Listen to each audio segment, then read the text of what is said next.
welcome to my channel of conscious living and living in harmony. My name is Sylvia, and today I want to talk to you about yoga. In my previous videos, I've been mentioning yoga as a tool for bringing that harmony into your life. So today I really want to talk about what yoga is, what it is not, and 4 different paths of yoga that are leading us to self-realization.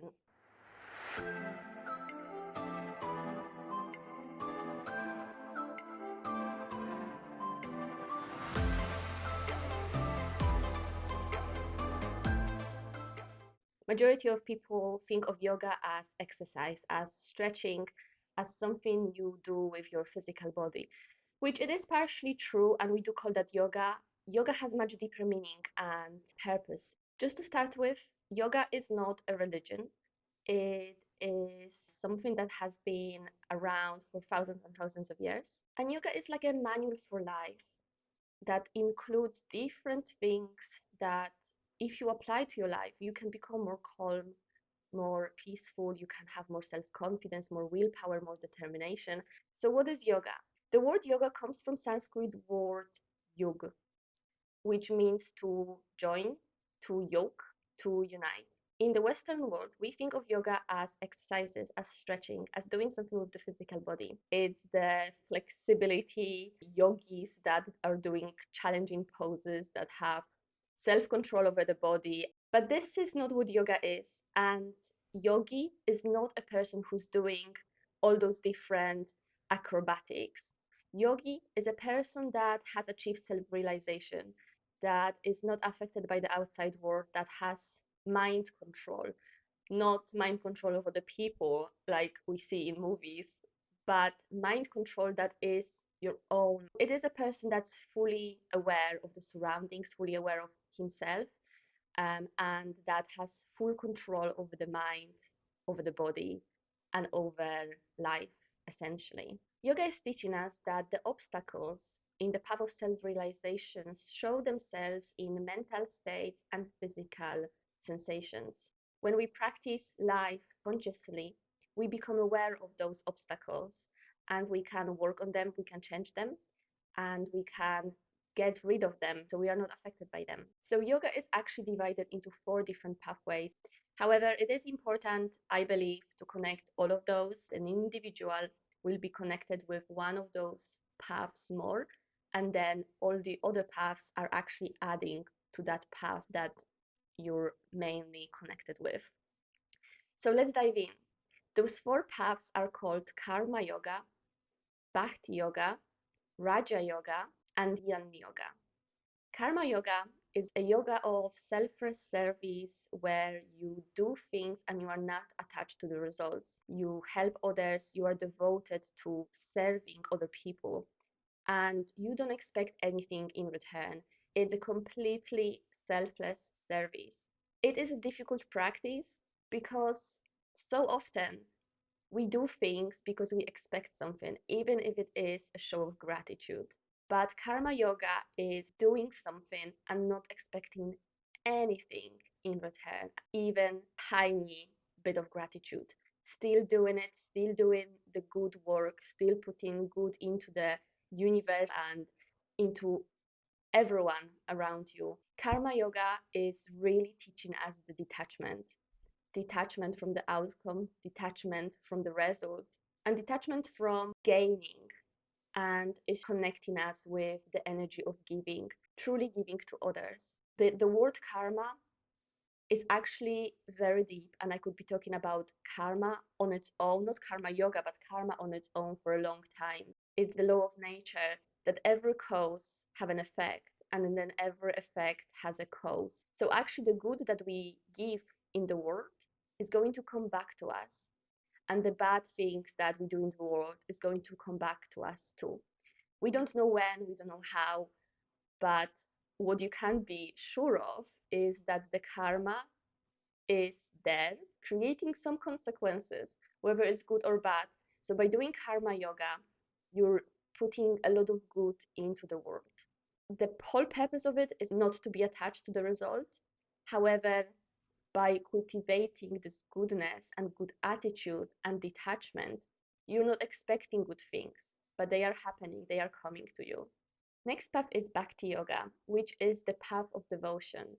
And this devotion is cultivated attitude towards a faith, towards a deity, towards avatar, towards gods, towards anything that you're really devoted to. However, one thing to notice when we are devoting ourselves to that person or that guru or that god is realizing the qualities they are representing. Whenever we devote ourselves and we listen to someone because we aspire to be like them, we actually cultivating qualities of that person. So not only what they say, not only what they have, not only what they achieved, but actually what sort of qualities they lived by. The Bhakti Yoga could be very much linked to religion. I mean, yoga doesn't tell you who to follow or what to believe in. It's just bringing you more of awareness that when you are devoted to something, you become that. Key practices in this path of yoga would include different rituals, different prayers, and basically being devoted fully with full faith and love. And this is another path to self realization because you are becoming this what you are devoted to. Devotion should be conscious, it shouldn't be blind faith, not because someone else told you to follow that, but because you are choosing this and you are devoted to this out of your own accord. The next path is Jnana Yoga, which is the path of wisdom.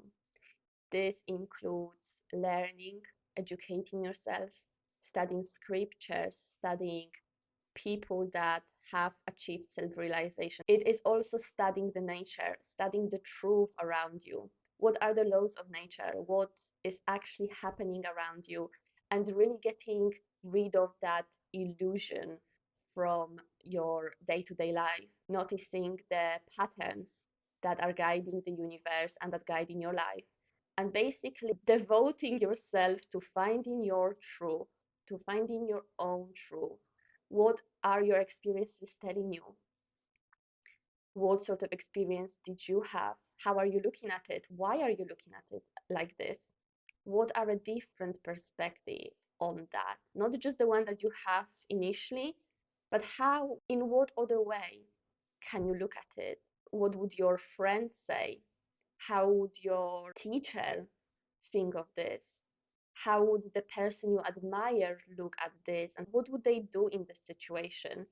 So it's really questioning yourself, it's questioning your life, it's questioning truths and patterns that are guiding you and studying what is happening in nature, but also what is happening inside of you.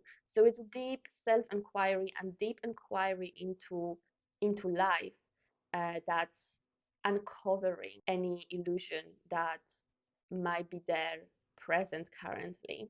It is a contemplation of who am I? Why am I here? What good can I do in this world? What is my purpose? What is my soul calling me to do? And what can I actually do? What is it that I enjoy doing? What am I good at? And how can I do more of that? How can I bring more joy into my life? Because the joy is the purpose of living. We came here to be joyful, not sad. The sadness, the stress, all the mental attitudes that we cultivate throughout life, they are there to guide us, so they are not bad. But essentially, we are here to be truly happy in the present moment. Because when you are here and now, where you are in the present moment, you have everything. The moments when you start craving something, the moments when you feel you're not good enough, the moments you don't know if you can do it, it's when you are either in the past or you are in the future. When you are here and now, fully present, fully aware of your surroundings, of yourself, you have everything. Jnana Yoga is actually teaching you the truth, but it's not telling you the truth. You find in your own truth. It is encouraging you to question your coach, to question your guru, but to always come back to the truth. And finally, the final path of yoga is called Raja Yoga. And Raja Yoga is based on 8 limbs of yoga. Anasanas Asanas, which are the postures, which are actually the thing, the little tiny thing of yoga that majority of people know of yoga, is within this path. I will record a more detailed video about 8 limbs of yoga, but to quickly talk about it in this video to give you a little bit of context of what Raja Yoga is, let's talk about it and let's quickly dive in very, very vaguely. The Raja Yoga is based on 8 limbs of yoga. And those 8 limbs are yamas, which are actions and attitudes cultivated towards the outside world, mainly towards how to behave, towards what to do, towards not to do. The next one is niyamas, which are also disciplined awareness, but more towards yourself. This is more internal, where yamas is more external. And each of those things have 5 different things to be aware of. But again, I'm going to discuss it more in more detail in the future video. So yamas and niyamas, these two are kind of like moral values that you cultivate in your life towards the external world and towards yourself. So they are very important and they are like the main bricks, like a foundation of good yoga practice. Then the third thing is asanas. Asanas being the postures that you do in yoga.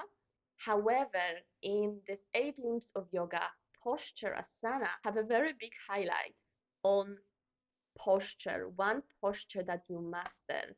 You master it and you can do it for a long period of time. And the whole point of all the asanas, all the different asanas that are in the world of yoga, they are there to prepare your body, to purify your body, to remove any blockages from the body, to remove any heaviness, tensions, to to cure it in a way. If you have some issues already in the body, it can actually cure them and heal them. Yoga, all the asanas, is the science of human body. The purpose of doing asanas is to achieve sthira and sukha. Sthira meaning steadiness and sukha meaning comfortable. Asana should be steady and comfortable. You should be able to do it for a long period of time for the meditation period that comes later in the 8 limbs of yoga. After asanas comes pranayama, and this is where we go deeper into the practice of yoga and we start working on the energetic and emotional mental aspects. So until this point, yamas and niyamas and asanas are very physical. It's all about physicality. Then the moment you start moving on to pranayama, you start understanding the energetic ways and currents of the body. Pranayama is the breath control, is the control of your breath. But actually what prana is actually the energy. So it's not only your breath, you can control that energy through the breath. And this is the main practice of pranayama, the breath control.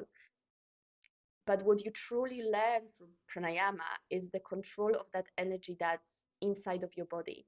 And through practicing pranayama, you actually remove toxins away from your body. So, in different parts of the energetic body of your breath, in your lungs, and all the energies that are stored in your body, all the emotions that have been stored and blocked in your body, by practicing pranayama, you pushing them through to remove that blockage on the more energetic level. Then after that comes withdrawal of senses, where you become aware of your senses and what is it that they tell you. Then the next thing comes concentration, which is very important before you dive into the next step of meditation. Meditation, stillness, meditating for with the essence of what meditation is, understanding the meditation, and then at the end comes samadhi, which is liberation, which is self-realization. And I hope you can see how all the 4 paths of yoga can connect with each other. While Raja Yoga is giving you the tools of what to do physically, how to do practices, and is teaching you those practices, Jnana Yoga, the wisdom yoga, is teaching you the truth about those practices, truth about life in your day-to-day life. The karma yoga is bringing you the selfless service that if you do to others, you also are more likely to achieve yourself and to receive it, because what we give, we also get. but we don't do it with the expectations of getting something. We do it because we are selfless and we want to share our gifts with the world. And finally, Bhakti Yoga, the devotion. When you are devoted to something or someone, you cultivate faith. And I think on the path of yoga, essentially, everything comes automatically. You start seeing reality for what it is, and that faith in the nature, in what is happening, in the laws of nature, you notice how everything happens in cycles. And if you are the man of science, like I am, if you want the proof, if you seek to really know the truth and find out the nitty gritty things, then this pathway is also for you because it's not telling you to do anything blindly. It's telling you the actual science of observation, which is only proven by modern science. So I hope you find this useful, and I'll see you next time.